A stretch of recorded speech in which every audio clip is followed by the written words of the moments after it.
Hey, this is Matt. Once again, welcome back to another video. This is another paid request, this time for Rapid Kirby 3K. Thank you so much for that. And for those interested in requesting any type of videos or topics, lists, rankings, re-reviews, commentaries, video game stuff, what have you, feel free to send it either directly to my PayPal, usually the best bet, or join my Patreon. Both links are down below in the info box. And this is for my top 15 favorite films of 1993. And it's pretty hard to pick because there's a lot of movies that year I really enjoy, and some of them sadly had to leave off the list. So let's go backwards. Number 15, I put Earnest Rides Again. I'm a fan of Ernest the character. I'm a fan of Jim Varney. May he rest in peace.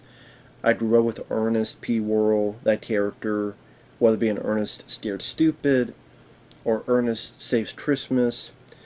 And this one I always enjoyed quite a bit, Earnest Rides Again. It's pretty much, you just say, the one that starred the...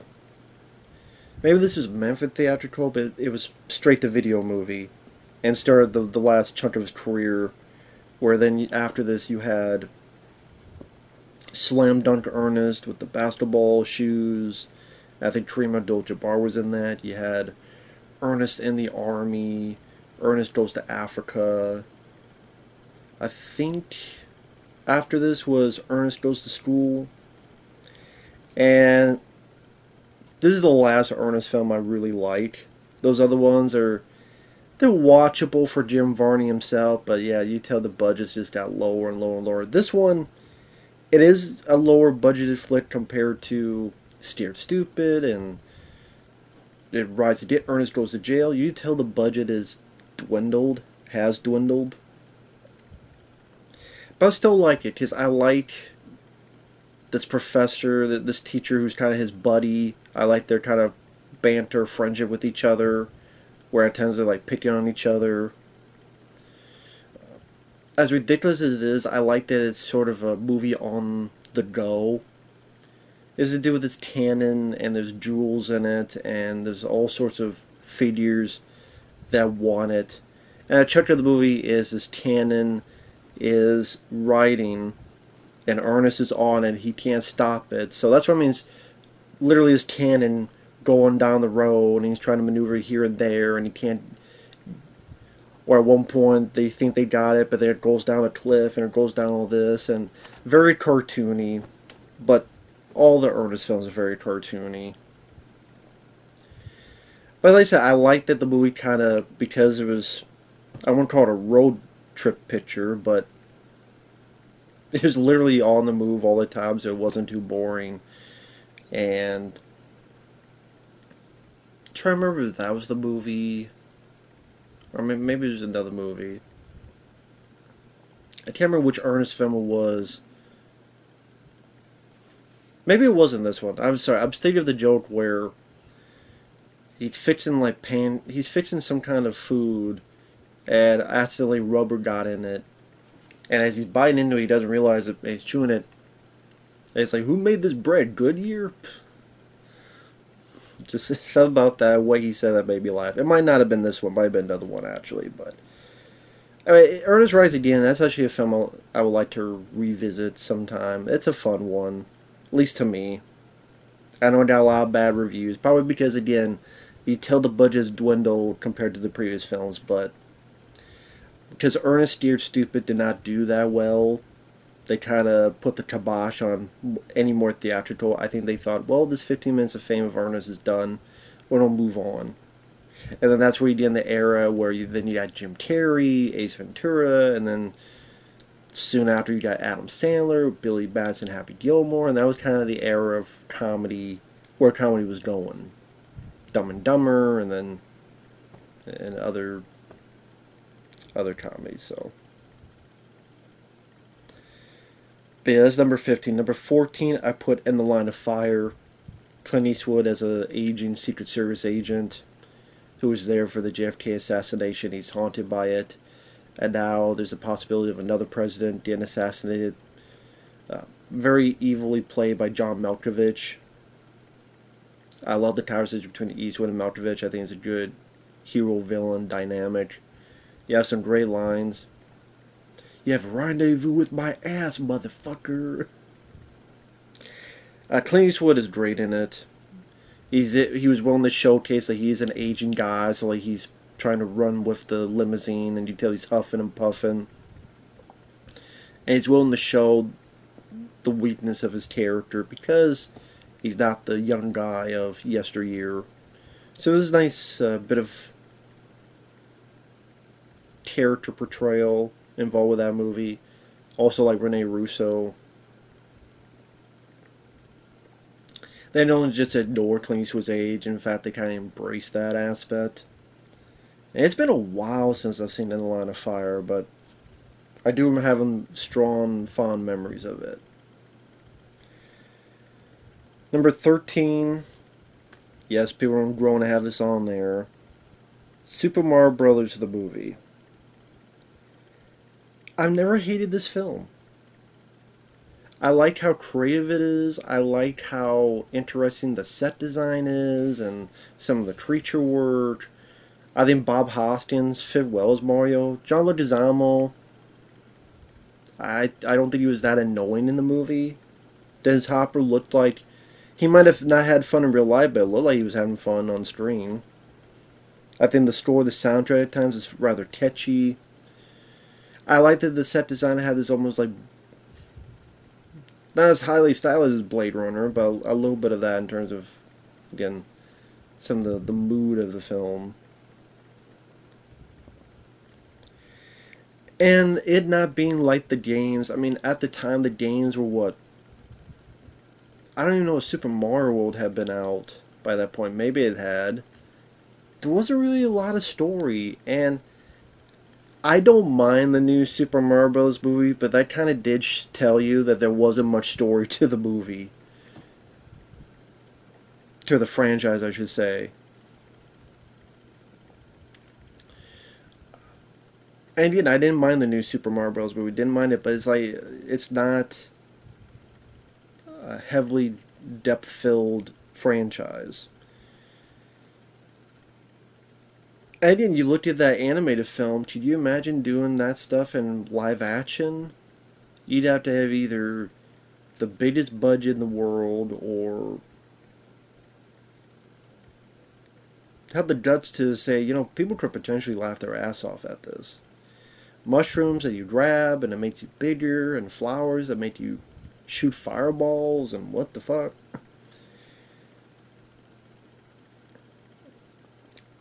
And if you're being honest, at least Mario felt like the lead, while the new one felt like Daisy didn't really need Princess Peach. Princess Peach there didn't seem like she needed rescuing because strong woman. I'm not a damsel in distress.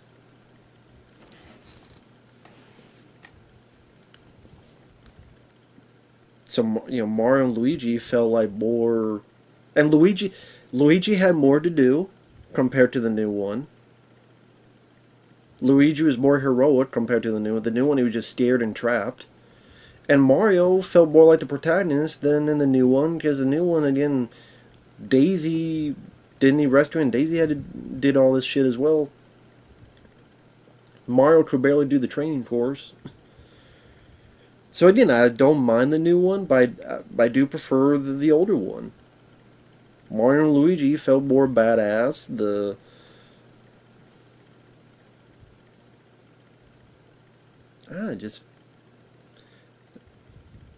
It's a film I still enjoy. I still had fun with.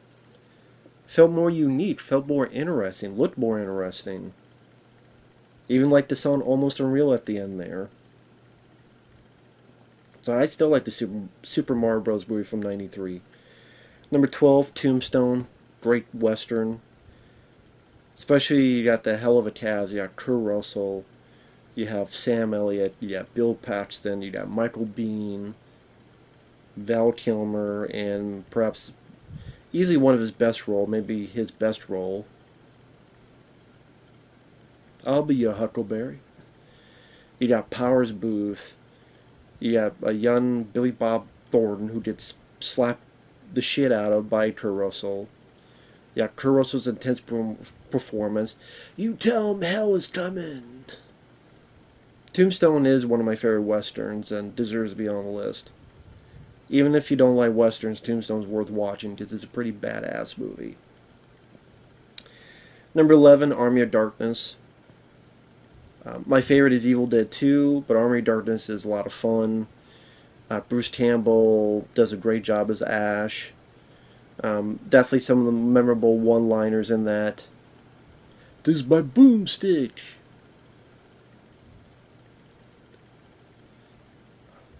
Good, bad, I'm the guy with the gun. Yeah, go home and cry to mama. Buckle up, bonehead. You're going for a ride. The reason it's not higher is that although I do quite enjoy Army of Darkness, I still wish it kept the R rating, violence, and the creativity of gore from the first two Evil Dead films. And I do wish Ash was able to use his chainsaw more.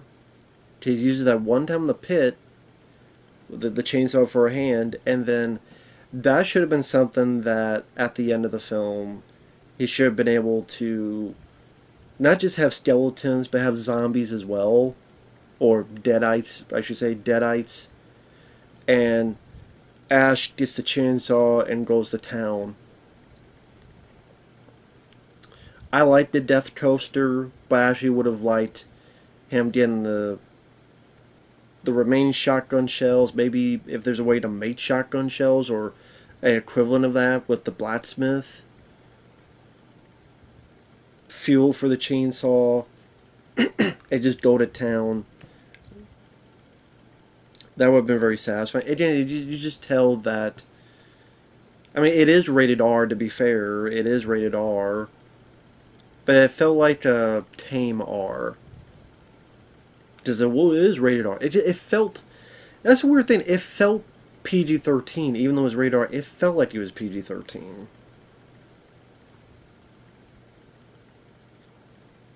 So, I don't know. But other than that, it's a lot of fun. It's still a pretty fun movie, Army of Darkness. Number 10, Hot Shots Pour Dieu. Probably like that parody. Of course, it made sense just parodying some of the Ramble 2 and 3. Mainly Ramble 3. And I love Ramble 3. Charlie Sheen is on his A games. You got Richard Crenna pretty much playing Colonel Troutman. You have Miguel Ferrer in that.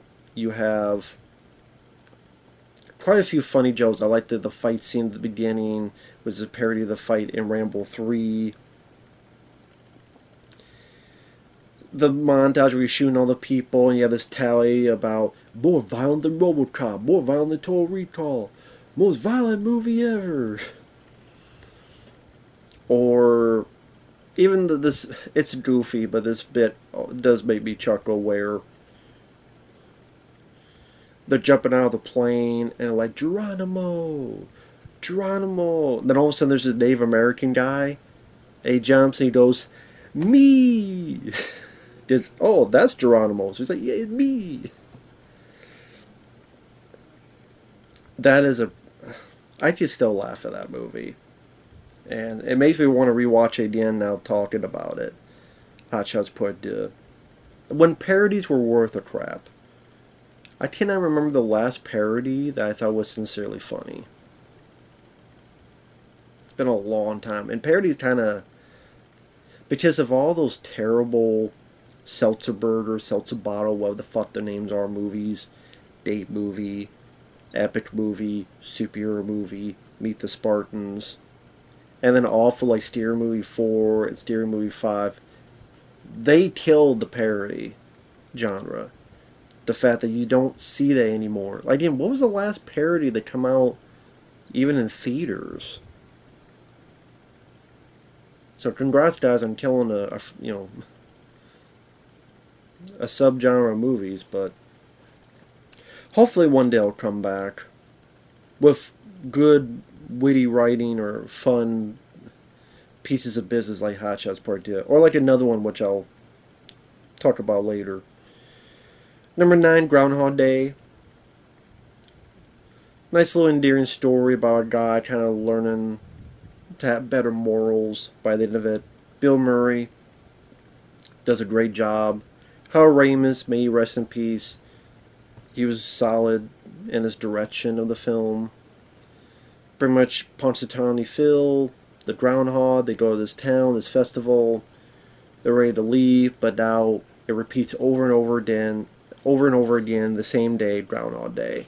And only Bill Murray notices. And I'm a sucker for those kind of stories. It's been done before, but now Groundhog Day was so, didn't say memorable in people's minds. Now we always think of it as the Groundhog Day effect. That if a movie does that, whether it be Edge of Tomorrow, what was that movie? Happy Death Day. There was an episode of the X-Files called Monday. Whenever a story does that, we always think of it now as the Groundhog Day style. And it's an interesting aspect because, okay, how do you have the same day over and over again, but you had to do some tweaks here? Oh, because your central protagonist, like Bill Murray, who's very funny, and okay, at this point, Ned, he punches the guy out. Another day, he just ignores him. What does he do here? What does he do there? How does he react to the same thing over and over again? What do you do if you can't die? Like the montage of him dying multiple times. Or if you do anything you want, what you don't do with that type of fate or power, whatever. I like Andy McDowell's talk to him. It's like, so you're God. No, I'm not the God. I'm a God. And he's been there for so long, he can just memorize what anyone says and what anyone does. And you really see the growth of the character. Where he's all about himself and all about the job. And then he's trying to use it to, get in Andy McDowell's pants and doesn't work. But when he actually tries to be sincere, actually works out. And it's like, you know what, I'm just going to do the right thing because it's the right thing for people to do, and because now I know I'm going to help this person, I'm going to help that person. It's just there's a lot of deeper things you look at in terms of reincarnation or karma. But it's so entertaining and at times a fairly funny movie too. So I definitely think it's one of Bill Murray's better movies. And I still don't like that Bill Murray treated Harold Ramis like shit. You only hear good things about Harold Ramis, and you hear a lot of bad things about Bill Murray. Maybe he's going through troubles with his spouse, whatever the fuck the case may be. This was supposedly your friend. You want to fight with him day in and day out. The movie came out. It was a crowd pleaser. People liked it. It was successful, critically, commercially. Maybe Bill Murray got butthurt because what Harold Ramis wanted, people seemed to like. Maybe he also got butthurt because Harold Ramis is connected with a lot of the big films in his career. He's a co-star in Stripes. He's a co-star, and he helped write Ghostbusters. Trying to think. Then this movie. And by that point, I liked Scrooged, but people didn't, and it made money, but people didn't look at it as a high point of Bill Murray, which I think it is. And Bill Murray had taken like a 4 or 5 year break from 84 to about 88. Yeah, it was about 88 to Scrooged. So his big films were tended to Harold Ramis, and except maybe What About Bob, which I know like Richard Dreyfuss hated working with him. So yeah, Bill Murray just, I don't know.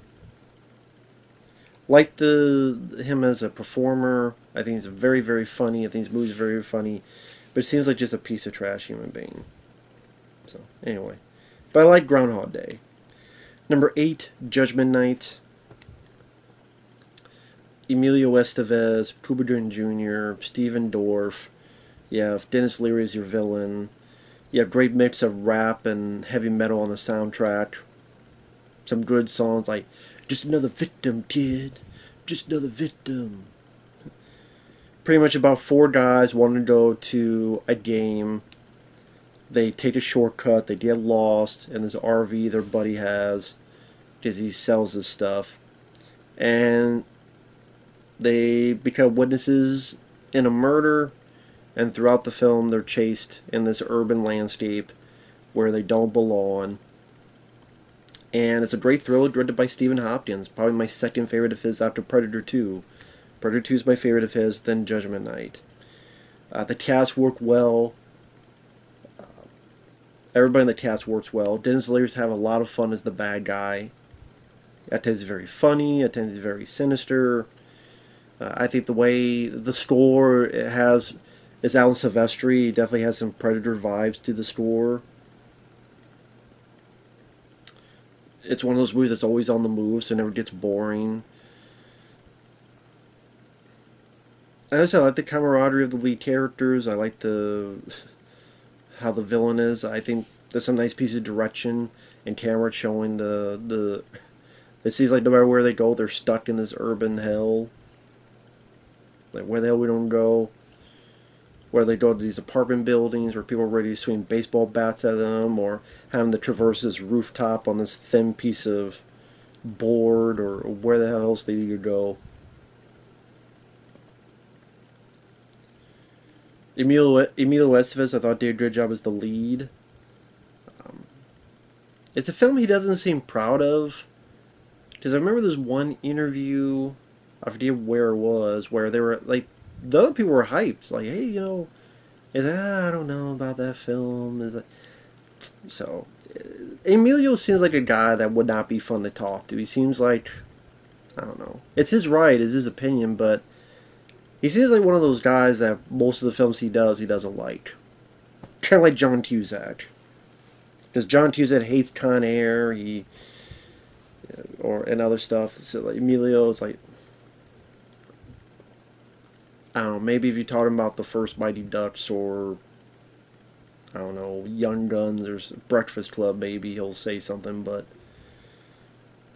at the same time, like, he's one of those guys that I remember when they had like a reunion at the Oscars for John Hughes passing. Emilio Estevez didn't even show up. Like, there's Anthony Michael Hall, there's Molly Ringwald, there's Judd Nelson. It's like the one guy that didn't show up was Emilio Estevez. Oh, I got this vineyard. Well, your vineyards don't be fine, dude. Like, anyway. But Judgment Night's a really good thriller. Number 7, Last Action Hero. Always enjoyed Last Action Hero. Never thought it was as bad as people make it out to be. I think it's a lot more clever than people give it credit for. And Last Action Hero... And by the way, before people ask, like, Army of Darkness, people say, oh, that was 1992. Why is this on the list? It's 1992. It may say 1992, but you look it up, technically it did come out in the US in 1993. That's why I put it on the list.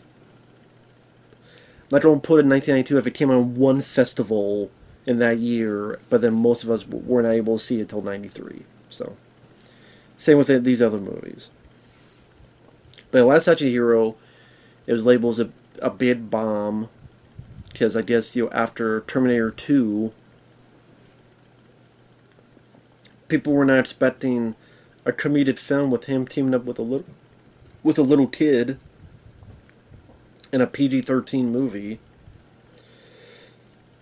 But at the same time, I thought the action set pieces were wonderfully over the top, especially the movie within the movie, and the big car chase, and the AC/DC's big gun playing the soundtrack. Person gets killed with a damn ice cream cone hit into the back of his head. I think Arnold Schwarzenegger was in on the joke, was having fun. I mean, has the best version of Shakespeare I've seen. To be or not to be. Not to be. Throwing skulls into people's faces. I love that version. I wish we could have seen that as a movie. Austin O'Brien, he's so-so as a kid actor. I think there's other kid actors you could have gotten.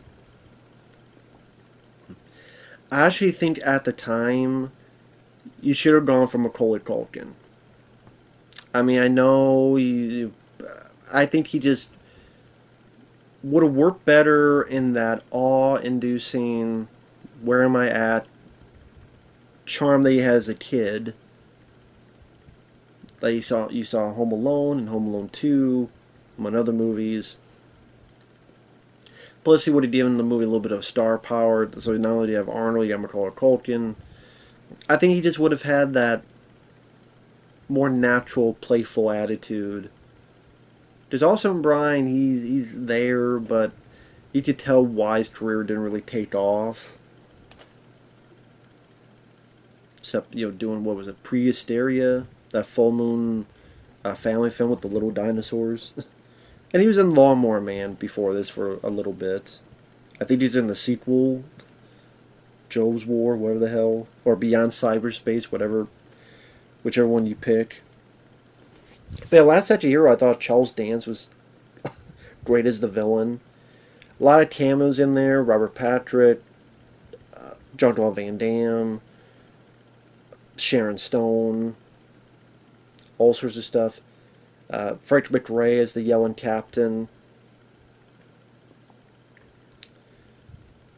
How you know there's a bad guy in the closet? There's always a bad guy in the closet. It's just very inventive action movie. Like, it's fairly creative and unique, and I never really got what was so bad about it. Never really understood what was so horrible about the film. Like the juxtaposition between the fantasy world and the real world. Here, the bad guys can win, as Charles Dance says.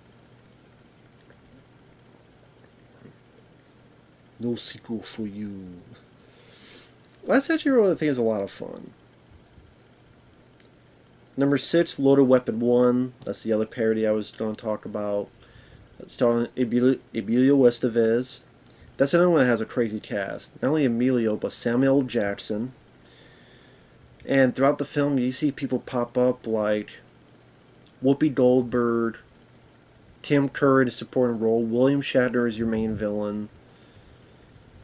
There's Charlie Sheen, there's Corey Feldman, there's Phil Hartman, there's J.T. Walsh, there's Bruce Willis,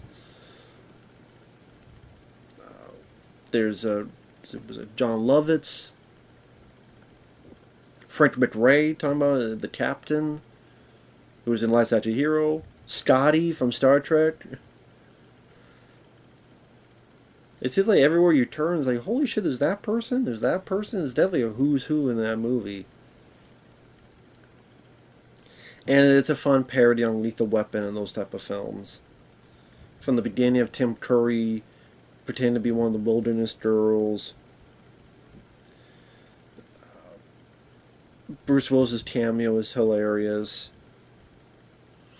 A lot of stuff I don't want to give away for those who haven't seen it. Like I say, if you like that cast, if you like parodies, if you like parodies of the idea of parody of Lethal Weapon films and that type of cop movie, it's definitely worth a look. That's a good double feature: Low Weapon 1 and Hot Shots Part 2. Number 5, The Fugitive. I mean, The Fugitive, Harrison Ford, Tommy Lee Jones, great action thriller, directed by Andrew Davis, who had done Under Siege at that point. And I didn't know much about... I knew of the TV show, but did not watch it. But very good thriller. Like, you really feel sorry for Harrison Ford's character and his predicament as Dr. Richard Kimball and the death of his wife, and he's framed for it. And the intense escape from the train, because he's on a bus, but the bus gets into an accident, and then there's a train coming. He's got to escape before the fucking train collides with it, and the chase is on. I'm interested in the pursuit and how his whole pursuit of the one-armed man who it is, using his skills, uses his connections. Tommy Lee Jones is a lot of fun. I believe he won the Oscar for this as Sam Gerard, U.S. Marshal. He's a lot of fun. Checked every hen house, penthouse, doghouse, and cat house. I love the banter he has with his team, Joe Pantoliano, the other people. Just this fast, quick dialogue. He's always on the move. Come on, let's go, let's go. Very witty, very funny. And that's the thing, like, Harrison Ford's journey is interesting, and I think Harrison does a really good job. You really feel, like I said, you really feel for him and want him to succeed. And when it cuts away to another interesting character, Tommy Lee Jones, and ultimately they meet at the end of the film. So, yeah, The Fugitive is a great one. That's another. A lot of these, like, man, I want to see them again. Now, before I put this up so high, just because I feel it's really underrated, so it's me kind of rooting for it. Jason Goes to Hell, The Final Friday. I've always enjoyed this film. Chalked up to nostalgia because it's the first one I saw, Friday the 13th. But I liked John D. LeMay as the lead. I think he's one of the better leads in that franchise. It's a good looking movie. Like, I think it's one of the more slick looking movies of that franchise, with usage of camera work. He tells a young guy wanting to impress people, but I'm actually in favor of that. It's definitely the goriest of those films, with some pretty crazy kills, including the woman that's torn in half by that piece of metal. I forget the name of it. She becomes a fucking wishbone. Elbow and the face caves in. The idea didn't bother me because it reminded me of The Hidden. So I think of it as like a good sequel to The Hidden. You want to see a bad movie, watch The Hidden 2. That's a bad fucking movie. But this I never thought was bad. I like Stephen Williams as the bounty hunter hunting Jason. I like that it's fairly different from the others, but still, oh, it's not Jason killing people. Well, it is. Let's say if people are bothered by that, then they should be bothered by the first film and the fifth film. Now there are people but it's like, okay, if you love the fifth film, I don't know why you don't like this one. Because the fifth one, that's not Jason killing people. It's a guy in a hockey mask killing people, but it's not Jason killing people. And if you're in it for the gore, all the gore's taken out of that movie. If you're in it for the kills and gore, you don't see anything in that movie.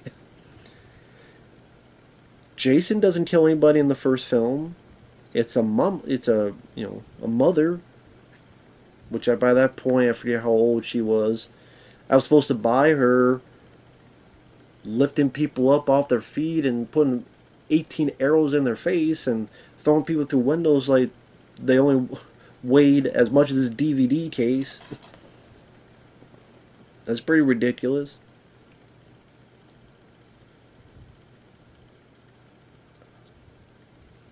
I like that I tried to do something different. I was entertained by the result. Very short, fast-paced movie.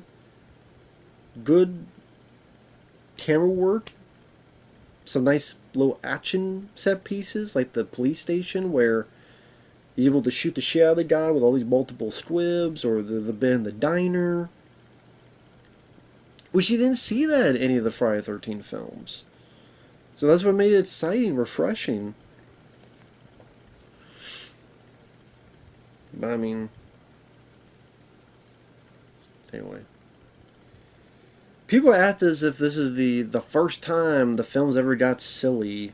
Because, yeah, you don't need that stupid shit with the guy getting shaved by the other, the possessed guy. I mean, you don't need that shit. But on the flip side, you also had, like, I know there are people like Part 8. Part 8 has New York every night at midnight having toxic waste, and then Jason turned into a milk dud.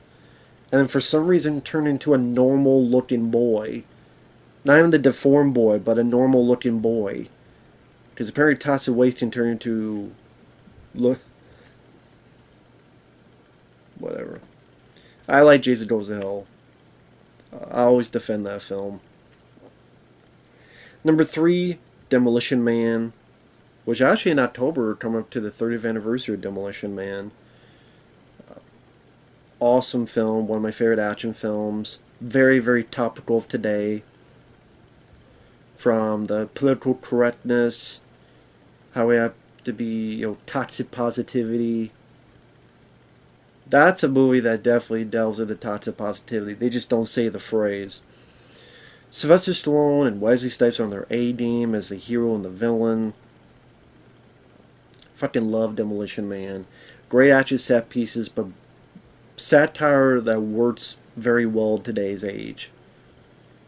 I think a lot of people say we're pretty much almost at the future of Demolition Man.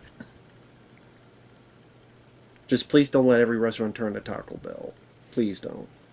I prefer the overseas version, which is Pizza Hut. That I'll live with, but not Taco Bell. But just like the action set pieces and the finale with Stallone versus Snipes, and Snipes doing that electrical gun thing, and Stallone dodging it, and then them both going back and forth. Great kill of the bad guy. Heads up. The buying satire of cursing, and you get one demerit, you get fined for swearing, you get fined for all these ridiculous reasons, which nowadays don't seem that ridiculous, sadly.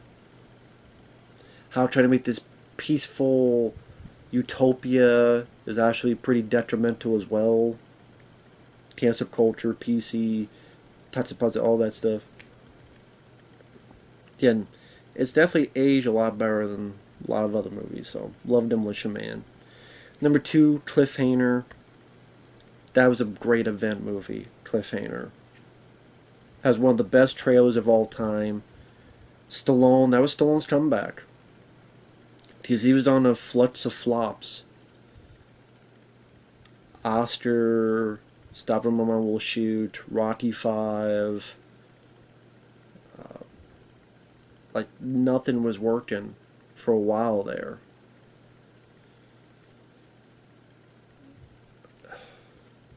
I'm trying to think. Yeah, they had Rocky 5 didn't do well. Stop and Mama Will Shoot definitely didn't do well. Oscar didn't do well. I'm trying to think if there's another movie in there I'm missing. Until ultimately he did this. I said, okay, Stallone's back. It's dire in the mountains, and Rennie Harlan did a wonderful job showcasing the mountains and the danger of it all. Great sweeping wide shots to show the vistas. Fantastic score. As someone once said, it's almost too good to be in an action film. But it's a great score. Very rousing, epic sounding. Fantastic stunt work. Fantastic stunt work. John Lithgow's a lot of fun as a villain. Kill a few people, they call you murderer. Kill a billion, you're a conqueror.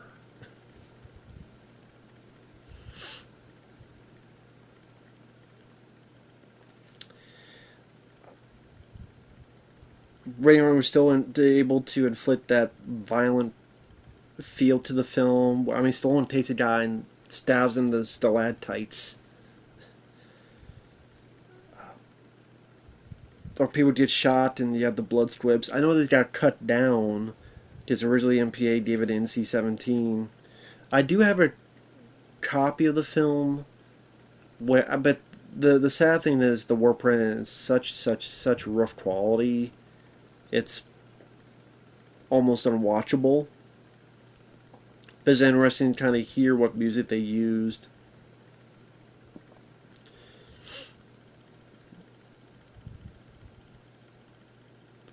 I think some of the temp music was like Predator and some of these other movies.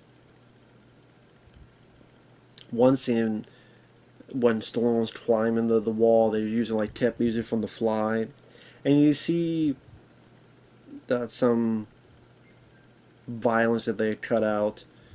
And even sadly the helicopter battle that Stallone has, That was extended. That was definitely a longer scene. I don't know why they cut that down. This was really good looking shots and really close calls that should have been kept in the movie.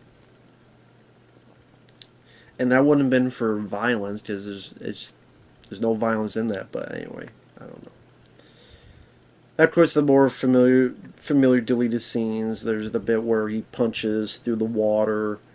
This ice is go up this frozen waterfall, but people said it was too realistic. That's why you have that bit when Stallone gets up and he's almost freezing. That's why his shirt's all wet because he just went through that, but they cut that bit out. Of course, the big jump in the trailer, they cut that out because they said it was too unrealistic. They're right, but I still like that scene a lot, and it's kind of like the bus scene in Speed. That shit's unrealistic too, but still like it. It still fits the film. Yes, there's no way the bus is going to jump that gap. No way, no way in hell. But you're so along with the ride. Say with this, I think I would have been fine if it was kept in there. I would have been happy if it was kept in there. Yep, it's unrealistic. When the hell did he become, Superman or Spider-Man? But I would have been fine with it. So, but I love Cliffhanger a lot. So, and of course, number one. Big surprise. I have it back there. Number one, of course, is Hard Target. I know, big surprise, huh? I love Hard Target, especially the uncut work print version. It's just, to me, my type of action film, my type of movie, where you got the hero, who's like my version of a comic book hero, kicking ass, taking names, knows martial arts, as well as gunplay. John Woo on his A game, shooting people, and then kicking people in the face and shooting people some more. Yeah, let's put that in there. Van Damme doing flips, hell yeah. Lance Henriksen and Arnold Vosloo as your villains. Using New Orleans backdrop, simple, straightforward plot. And again, the second half of that film is I could watch over and over again.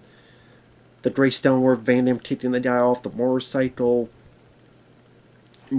chase with these bad guys and chasing after them. All these shots, like moving out of the way so the arrow narrowly avoids him. Jumping through the glass as someone throws a grenade and this big explosion that just pushes him out. So he slides down, pa pa pa pa pa. Going towards Lance Henriksen, doing that big fuck you kick to push Lance Henriksen back. And just all these great, big moments that just one after the other just makes for such a great... That symbolizes what kind of entertainment I like. There's a handful of movies that is perfect summation of the kind of entertainment I like.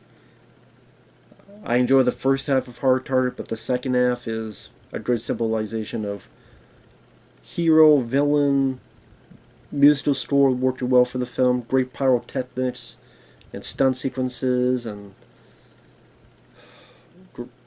badass hero, great villain, just stuff we don't get nowadays. No filter, no political shit, no CGI. And the uncut version I watch, even more of those brutal bullet squib hits.